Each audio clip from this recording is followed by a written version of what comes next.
Guys after long time అయితే నేను long వీడియోతో వచ్చాను అనమాట. ఎందుకంటే ఇది చాలా ఇంపార్టెంట్. అండ్ ఇప్పుడు ఆల్మోస్ట్ ఏప్రిల్ ఎండ్ వరకు వచ్చేసాం అనమాట. సో 10th క్లాస్ ఎగ్జామ్స్ కూడా అయిపోయి వాళ్ళకి ఇప్పుడు నెక్స్ట్ ఏంటి ఇంకా అని చెప్పేసి వాళ్ళు ఆలోచిస్తూ ఉంటారు. సో వాళ్ళందరి కోసం ఈ వీడియో అయితే చేస్తున్నా. లైక్ ఆఫ్టర్ 10th ఏమేమి కోర్సెస్ ఉంటాయి, ఆ తర్వాత ఇంటర్మీడియట్ కాలేజ్లో జాయిన్ అయ్యేటప్పుడు ఆ కాలేజ్ వాళ్ళు మనల్ని కొద్దిగా అమాయకులను చూసి కానీ పేరెంట్స్ని వాళ్ళు ఎలా కన్ఫ్యూజ్ చేస్తారు అండ్ మనం ఎలా వాళ్ళ చేతిలో మోసపోతాం ప్రైవేట్ కాలేజ్ చేతిలో. అండ్ మనం మోసపోకుండా ఉండడానికి ముందు జాగ్రత్తగా ఏం తీసుకోవాలని చెప్పేసి ఈ వీడియోలు చేస్తా.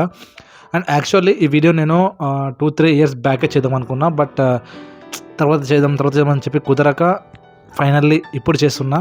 సో ఎవరైతే 10th అయిపోయి ఇప్పుడు నెక్స్ట్ కోర్సెస్ కోసం వెయిట్ చేస్తుంటారో వాళ్ళకైతే పక్కా షేర్ చేయండి ఈ వీడియో, ఎందుకంటే చాలా యూస్ఫుల్ వీడియో ఇది వాళ్ళకైతే.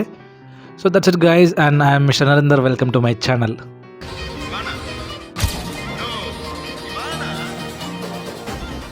ఓకే, ప్రైవేట్ కాలేజ్ చేతిలో మనం ఎలా కన్ఫ్యూజ్ అవుతాం, మనం ఎలా డబ్బులు లాస్ అవుతాం అని చెప్పేసి ఆ టాపిక్ అయితే లాస్ట్లో చెప్తా, వీడియో లాస్ట్లో. అండ్ అంతకంటే ముందు నీకు కోర్సెస్ చెప్తా. లైక్ విద్యార్థులు ఏది తీసుకుంటే బెస్ట్, ఏం కథ, వాళ్ళ ఇంట్రెస్ట్ బట్టి మనం అయితే మాట్లాడదాం. సో నార్మల్గా విద్యార్థులు ఏంటంటే 10th అయిపోయిన తర్వాత ఓన్లీ 2 ఆలోచిస్తారు. తీసుకుంటే ఎంపీసీ తీసుకోవాలి అంటే బైపీసీ తీసుకోవాలి. ఎవరైతే ఎంబీబీఎస్ చేయాలని ఉంటుందో వాళ్ళు బైపీసీ తీసుకుంటారు, అండ్ బీటెక్ ఇట్లా తీసుకుంటే ఎంపీసీ తీసుకుంటారు.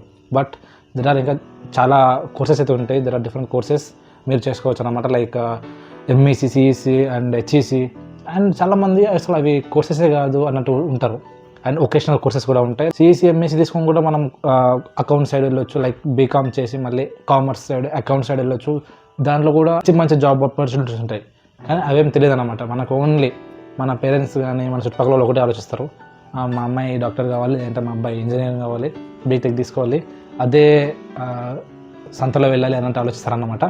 సో ఎవరిది ఆలోచించకండి. స్టూడెంట్ మీరు చూసినట్లయితే మీకు దేంట్లో ఇంట్రెస్ట్ ఉంది. ఒకప్పుడు నేను 10th క్లాస్లో ఉన్నప్పుడు నేను ఎట్లా అనుకున్నా అంటే నాకు సైన్స్లో కానీ ఇంగ్లీష్లో కానీ 9 పాయింట్స్ వచ్చిండే, మ్యాథ్స్లో ఒక 10 పాయింట్స్ వచ్చిండే. నేను ఏమనుకున్నా అంటే మేబీ నాకు మ్యాథ్స్ ఇంట్రెస్ట్ ఎక్కువ ఉంది అండ్ నేను మంచిగా చేస్తాను కదా నేను అనుకున్నా. ఆ తర్వాత పోయిన ఇంటర్మీడియట్ ఓకే, ఎంపీఎస్లో బాగానే 90%, 95 వచ్చినాయి. ఒకవేళ కోర్సెస్ అనే కాకుండా ఇంకా బయట కోర్సెస్ కూడా ఏమైనా ఎక్స్ట్రా కోర్సెస్ ఉంటే, తర్వాత మీకు ఏమైనా స్పోర్ట్స్ యాక్టివిటీస్ కానీ ఇంకేమైనా డిఫరెంట్ యాక్టివిటీస్ దాని నుంచి ఇప్పుడే ట్రైనింగ్ తీసుకోవడం స్టార్ట్ చేస్తే బెస్ట్. ఎందుకంటే మీకు ఈ టైంలో చాలా టైం ఉంటుంది అన్నమాట. తర్వాత టైం అనేది చాలా తక్కువగా ఉంటుంది. సో ఎవరైతే ఎంపీసీ కానీ బైపీసీ కానీ హెచ్ఈసీ, సిఈసీ, ఎంఈసీ కూడా ఉంటాయి. అండ్ ఎందుకంటే హెచ్ఈసీ వాళ్ళు హిస్టరీ గురించి కావాలనుకుంటే, మన గవర్నమెంట్ ఎగ్జామ్స్ గురించి పోవాలనుకుంటే అది తీసుకుంటే బెస్ట్ వాళ్ళకి. అండ్ సిఈసీ లైక్ కామర్స్ కానీ ఇలాంటి వాళ్ళకి ఇది చాలా బెస్ట్ అనమాట. So try to take different courses and try to move in a different way. MBS తీసుకుంటే మనము డిగ్రీ అయినా వెళ్ళొచ్చు, బీటెక్ అయినా వెళ్ళొచ్చు, అటైనా వెళ్ళొచ్చు, ఇటైనా వెళ్ళొచ్చు అనుకుంటారు. కానీ తమ్ముడు నిజంగా చెప్తున్నా, ఒక్కొక్కసారి అటు ఇటు కాకుండా పోతావు. సో ఏదైనా నీకు ఇంట్రెస్ట్ ఉంటేనే తీసుకో. ఇంట్రెస్ట్ ఉంటే మాత్రం నువ్వు ఇష్టం ఉంటుంది ఆటోమేటిక్గా, కాబట్టి నువ్వు చదువుతావు, ఆ తర్వాత ముందుకు కూడా పోతావు. సో అండ్ ఎంపీసీ తీసుకుంటే లైక్ ఓన్లీ బీటెక్ డిగ్రీ అనే కాదు, బీటెక్లో డిఫరెంట్ కోర్సెస్ ఉంటాయి. లైక్ ఇప్పుడు నేను తీసుకున్నాను టెక్స్టైల్ టెక్నాలజీ, అట్లా డిఫరెంట్ కోర్సెస్, మైనింగ్ ఇంజనీరింగ్ అని చెప్పేసి డిఫరెంట్ కోర్సెస్ ఉంటాయి అనమాట. ఏదైనా తీసుకోవచ్చు నువ్వు. And degree courses different courses ఉంటాయి. అండ్ నువ్వు లా కూడా తీసుకోవచ్చు అనమాట. లా అంటే ఓన్లీ హెచ్ఈసీ వాళ్ళు ఒకటే కాదు, ఎవరైనా తీసుకోవచ్చు. బైపీసీ, ఎంఎస్సీ, సిఈసీ, లాయర్ కావాలని నీకు ఇంట్రెస్ట్ ఉంటే. సో దానికి state level entrance exam, national level entrance exam, ఇట్లా డిఫరెంట్ టైప్స్ ఎగ్జామ్స్ అయితే ఉంటాయి. ఆ తర్వాత నీకు నిజంగా బాగా హార్డ్ వర్క్ చేస్తా, నేను అకౌంట్స్ మీద ఇంట్రెస్ట్ ఉందంటే సీఏ కూడా చేసుకోవచ్చు నువ్వు. కాకపోతే కొంచెం హార్డ్ వర్క్ చేయాలి దానికి. ఇంటర్మీడియట్ అనే కాకుండా డిప్లొమా కూడా చేసుకోవచ్చు అనమాట. డిప్లొమాలో డిఫరెంట్ కోర్సెస్ ఉంటాయి. సో డిప్లొమా 3 ఇయర్స్ చేసి ఆ తర్వాత వాళ్ళు డైరెక్ట్ బీటెక్ వెళ్తారు. బీటెక్లో డైరెక్ట్ సెకండ్ ఇయర్కి వెళ్తారు అనమాట. సో అట్లా ఇప్పుడు diploma in mechanical, diploma in civil and diploma in interior designing, diploma in fashion technology and different courses ఉంటాయి అనమాట. అండ్ చెప్తున్నా కానీ నాకు కూడా తెలియని కోర్సెస్ ఉంటాయి.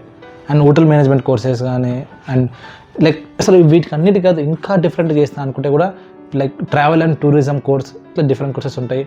అండ్ నువ్వు ఇంటర్మీడియట్ ఏ కోర్స్ అయినా చేసి జర్నలిజం సైడ్ వెళ్ళాలంటే కూడా బ్యాచులర్ ఆఫ్ జర్నలిజం కోర్సెస్ ఉంటాయి. సో ట్రై టు సెర్చ్ అనమాట. ఫస్ట్ నువ్వు ఏదైనా కోర్స్ తీసుకొని రీసెర్చ్ చేయి. ఎవరో మా ఫ్రెండ్స్ చెప్పారు, లేదంటే మా ఫ్యామిలీ చెప్పారు, వాళ్ళు చెప్పి అని చెప్పి కాకుండా. So try to explore your ability, your interest and type of colleges surrounding you and everything అన్నీ కూడా ఎక్స్ప్లోర్ చేయండి. దాని తర్వాత మీకు దేంట్లో ఇంట్రెస్ట్ ఉందో అప్పుడు తీసుకోండి. ఎందుకంటే ఇది మీ కెరియర్. ఏదో డైరెక్ట్గా వెళ్ళి నేను చదువుతా అంటే కాదు. అండ్ పర్లేదు మీకు ఒకవేళ అయితే లేదు అంటే కూడా ఒక 1 year గ్యాప్ తీసుకోండి. ఆ 1 year గ్యాప్లో మన కోర్సెస్ నేర్చుకోండి. కానీ టైం వేస్ట్ అయితే చేయకండి. అండ్ ఒక ఇంటర్మీడియట్లో తీసుకుంటాం ఏదో ఒకటి, ఎంపీసో, బైపీసో, సిఈసో, ఎంఈసో తీసుకుంటాం. అండ్ చాలామంది అంటారు ఇంటర్మీడియట్లో ఉన్న కాలేజ్ వాళ్ళు, మహా అంటే ఈ 2 years కష్టపడండి మీరు తర్వాత హ్యాపీగా అవుతారు. అంత సీన్ లేదు. అసలు సినిమా ఆ ఇంటర్మీడియట్ అయిపోయిన తర్వాతనే స్టార్ట్ అవుతుంది. సో ఆ ఇంటర్మీడియట్ తర్వాత మీకు ఇంకా మీరు హార్డ్ వర్క్ చేస్తామంటే కానీ మీరు జేఈఈ ఎగ్జామ్ రాసి మీరు ఐఐటి కానీ లేదంటే ఎన్ఐటి కానీ సీట్ కొట్టచ్చు. కానీ అంత ఈజీ కదా అది, మీరు హార్డ్ వర్క్ చేయాలి. సో ఇంటర్మీడియట్ చదువుతున్న టైంలోనే దానికి సపరేట్ మీకు క్యాపబిలిటీ ఉంటే మీరు సపరేట్ ఓన్గా ప్రిపేర్ అవ్వండి, లేదంటే బయట కోచింగ్ తీసుకోండి. అండ్ ఇట్లా కాదు కొద్దిగా ఫ్యాషన్ సైడ్ వెళ్తా అంటే కూడా నిఫ్టీ కాలేజెస్ ఉంటాయి, national institute of fashion technology అని చెప్పేసి. సో దాంట్లో కూడా కాంపిటీషన్ ఎక్కువగా ఉంటుంది. సో మీరు ఆ ఎగ్జామ్ రాసి మీరు ఇండియాలో ఉన్న టాప్ కాలేజ్లో అయితే వెళ్ళొచ్చు అనమాట. నిఫ్టీ కాలేజ్లో మీకు ఈ అన్ని కాలేజెస్ అండ్ అన్ని కోర్సెస్ లిస్ట్ అని చెప్పేసి నేను ఒక బుక్ అయితే తయారు చేసిన. ఆ బుక్ మీకు కింద లింక్ అయితే పెట్టేస్తా. లైక్ నిర్మాణ్ బుక్ అని చెప్పేసి, ఇది నేను కూడా వాళ్ళ వెబ్సైట్ నుంచి తెచ్చుకున్నా. సో ఆ బుక్ అయితే మీకు కింద లింక్లో పెట్టేస్తా. మీకు డీటెయిల్గా కావాలి, ఫీజు రేంజ్ ఎంత ఉంటుంది, ఎక్కడెక్కడ కాలేజెస్ ఉంటాయంటే దాంట్లో డీటెయిల్గా ఉంటుంది. మీరైతే డౌన్లోడ్ చేసుకొని ఆ బుక్ అయితే చదవండి. అండ్ ఓకే, ఇప్పుడు టాపిక్ వచ్చేసి ఇంటర్మీడియట్లో మనం ఏ విధంగా మోసపోవచ్చు, వాళ్ళు ఏ విధంగా కన్ఫ్యూజ్ చేస్తారు అంటే, మన అబ్బాయిని తీసుకెళ్తాం ఒక ప్రైవేట్ కాలేజ్లో జాయిన్ చేయడానికి. సో అప్పుడు వాళ్ళు ఏం చెప్తారంటే డిఫరెంట్ టైప్స్ ఆఫ్ కోర్సెస్ చెప్తారు. సో మీరు ఇట్లా ఎంపీసీ తీసుకున్నారు ఫర్ ఎగ్జాంపుల్, ఎంపీసీకి 50,000 ఫీజు. సో వాళ్ళు ఏం చేస్తారంటే మీకు అడ్మిషన్ ఫీజు అని చెప్తారు. సో అడ్మిషన్ ఫీజు ఒక 3,000, తర్వాత మళ్ళీ ఆ ఫీజు ఈ ఫీజు దోబీ ఫీజు ఆ ఫీజు అని చెప్పేసి చాలా ఫీజు చెప్పి అవి ఒక 10,000 దాకా వస్తాయి. సో మీరు ఇక్కడ బాగా గుర్తుంచుకోండి, మీరు 50,000 ప్లస్ ఫీజు అని చెప్పి ఒక 12,000 వచ్చింది అనుకోండి. So total 62,000. సో 62,000లో మీరు వాళ్ళని మీకు తెలిసిన వాళ్ళు ఉంటే లేదంటే మీ రికమెండేషన్ ద్వారా మాట్లాడించి ఆ 60,000 నుంచి 50,000 తీసుకొస్తారు. సో మీరు గుర్తించండి, ఇక్కడ 50,000 అడ్మిషన్ ఫీజు అంతా ఇంక్లూడ్ ఉంది. కాకపోతే మీరు ఫస్ట్ కట్టేస్తారు అడ్మిషన్ ఫీజు 3,000.